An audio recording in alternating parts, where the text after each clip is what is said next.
90 days of cash. That's what Urban Eats reportedly had left when major delivery platforms intensified competition in their market. So, how did a company on the edge of collapse manage to achieve significant revenue growth?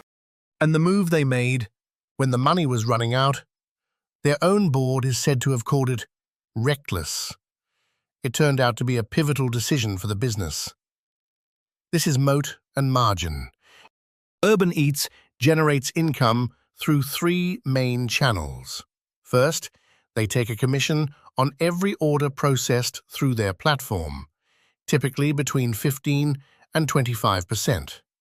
Second, they operate their own ghost kitchens, retaining the full margin on meals prepared in-house. Third, they license their logistics technology to other food businesses. This three-pronged approach is relatively uncommon in food tech. Most delivery platforms rely heavily on commissions, which can be challenging for profitability. Urban Eats has reported a blended gross margin of around 35%. In an industry where 10% is often considered strong, this figure stands out, though independent verification is limited. The company was founded in 2019 by two former restaurant operators who wanted to address the challenges posed by third-party platforms. They began with a single ghost kitchen in East London, preparing and delivering meals directly without intermediaries. Early on, they faced a major challenge. 3 months in, their landlord reportedly doubled the rent on their kitchen space. With limited options and only one paying customer contract, the business was under pressure. Instead of closing, they negotiated a revenue share arrangement with the landlord, allowing the landlord to take a percentage of sales instead of fixed rent. This approach aligned incentives and became a model for subsequent locations, providing a potential competitive edge. Key Move 1. The Ghost Kitchen Expansion. By 2021, Urban Eats had reportedly grown from 1 kitchen to 12 across London. Rather than simply renting spaces, they developed a standardized kitchen-in-a-box system that could be deployed in commercial units within approximately 2 weeks. This operational speed was an advantage. While competitors spent months fitting out new locations, Urban Eats could be operational in about 14 days. The cost per kitchen has been cited as around £40,000, lower than traditional restaurant build-outs, though this figure is based on industry estimates. However, ghost kitchens alone did not guarantee success. The delivery platforms responded. Deliveroo, for example, launched its own ghost kitchen program called Editions. Uber Eats also began targeting similar landlords. Urban Eats found itself competing with much larger, well-funded companies. Key Move 2. Supply chain management. Urban Eats began sourcing ingredients directly from farms and wholesalers, aiming to reduce reliance on intermediaries. This reportedly led to a notable reduction in food costs, though the exact percentage is not independently confirmed. By managing their supply chain, they could maintain consistency across all their kitchens. This level of operational control is less common among platforms that act primarily as aggregators. If you're building a food business, consider owning your supply chain early, as margins in food tech are typically slim, and cost control can be a significant advantage.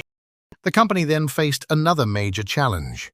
In mid-2022, the post-pandemic market correction affected the food delivery sector. Industry reports indicate that order volumes declined significantly over a 6-month period. Urban Eats' revenue was also impacted.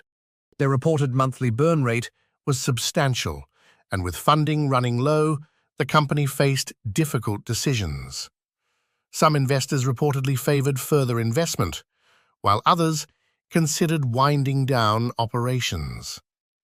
Such moments are critical for startups, and many do not survive them. Key Move 3. The B2B pivot. As consumer orders declined, Urban Eats observed growth in corporate catering and office lunch programs. They shifted focus, and within a few months, B2B reportedly accounted for a significant portion of their revenue. Urban Eats then introduced a subscription platform for corporate clients, offering a fixed monthly fee per employee for lunch orders. This move towards predictable, recurring revenue altered their business model. For marketplace businesses, Exploring subscription models can improve cash flow predictability and potentially enhance company valuation. Urban Eats is reported to have seen a notable increase in valuation following the launch of their subscription tier, though specific figures are not independently verified. A further challenge arose in early 2023 when new food safety regulations required individual licensing for each ghost kitchen site. Urban Eats, with 18 kitchens at the time, faced the risk of significant operational disruption. While larger platforms could absorb downtime, Urban Eats faced considerable weekly losses for each idle kitchen. The regulatory process was time-consuming and created additional pressure. To address this, the founders hired a former food safety director from a major UK supermarket chain. Within 6 weeks, a comprehensive compliance system was implemented, reportedly enabling Urban Eats to receive blanket pre-approval for new sites. Their framework was said to have influenced industry standards, though this is based on company accounts. This strategic hire turned a regulatory challenge into a competitive advantage. While others waited for approvals, Urban Eats expanded from 18 to 32 locations in under a year. Revenue is estimated to have reached £50 million, representing substantial growth from their previous low point, though these figures are not independently confirmed. Playbook. Lesson 1. If you're a startup facing a market downturn, consider pivoting to a customer segment that is growing. Urban Eats' shift to B2B was a pragmatic decision that contributed to their survival. Lesson 2. In regulated industries, proactive compliance and engagement with regulators can create lasting advantages. Lesson 3.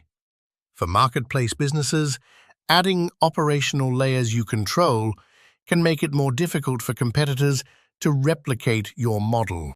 90 days of cash. That's where Urban Eats began this story. Now, they operate as a vertically integrated food tech company with multiple locations, a B2B subscription model, and a focus on operational control. In our next episode, we'll examine a company that succeeded with a contrasting asset-light approach. Subscribe to Moat and Margin for more insights.